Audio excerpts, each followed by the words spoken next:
Yang turun bukan hanya polisi, tapi ada BRIMOB, TNI, dan Intel. Pertama polisi yang maju, kemudian TNI, lalu Intel dengan jumlah yang sangat banyak. Tapi justru Intel yang sangat brutal. Mereka pakai helm juga, dan sempat terlihat membawa tongkat besi, kayu, dan lain-lain. Dan saat dipukul mundur, di depan itu masih ada massa aksi yang tertinggal karena kena gas, air mata, dan kesulitan untuk berlari. Dan aku berdiri di depan, sebagai tim medis saya punya perlengkapan proper. Satu persatu mereka dikeroyok Intel.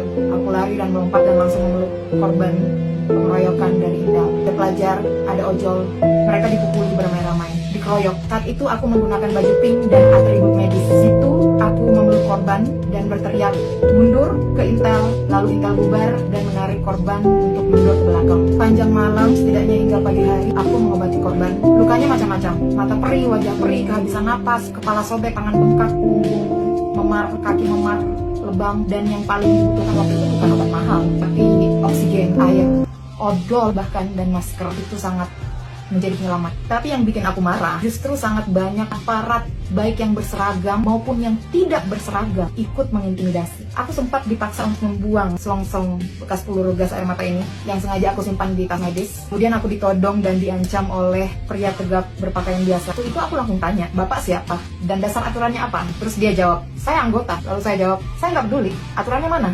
Namun tetap diintimidasi sampai saya harus berteriak di tengah-tengah polisi dan meminta tolong. Lalu responnya, biasa aja dong. Bukan cuma itu, aku melihat sendiri banyak motor yang dirusak oleh aparat yang tidak berseragam ini. Dan motor-motor itu punya masyarakat sipil yang sedang berdemonstrasi. Aku melihat gas air mata yang ditembakkan gak hanya dari arah depan, tapi juga dari samping, dari dalam gedung DPR, dari JPO.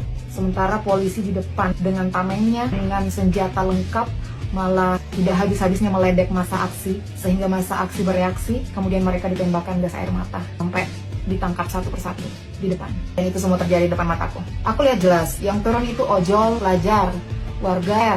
Mereka marah, tapi marahnya organik, bukan bayaran. Mungkin tidak bisa saya jamin, tapi saya sangat yakin yang bayaran justru yang datang berlawanan arah dari kami dan menyerang kami, baik yang berseragam maupun yang tidak berseragam. Dan malam itu mereka menggebuk manusia dan motor habis-habisan. Malam itu aku belajar, kekerasan negara itu nyata. Mereka nggak segan-segan menyakiti rakyat. Bahkan tim yang mengaku pers, medis sekalipun, ditembakkan gas air mata, diintimidasi tanpa alasan yang jelas. Tapi di tengah ketakutan, suasana mencekam seperti itu, ada keberanian massa aksi yang nggak habis-habis. Ada solidaritas bantuan logistik, medis, minuman, makanan dari warga untuk masa aksi. Ada orang-orang yang saling jaga, saling melindungi. Cerita ini nggak boleh hilang. Jangan diam, suarakan, ingatkan, sebarkan. Karena kalau kita biarkan, bisa saja besok giliran kita yang kena dan jadi korban. Biarkan fakta bersuara.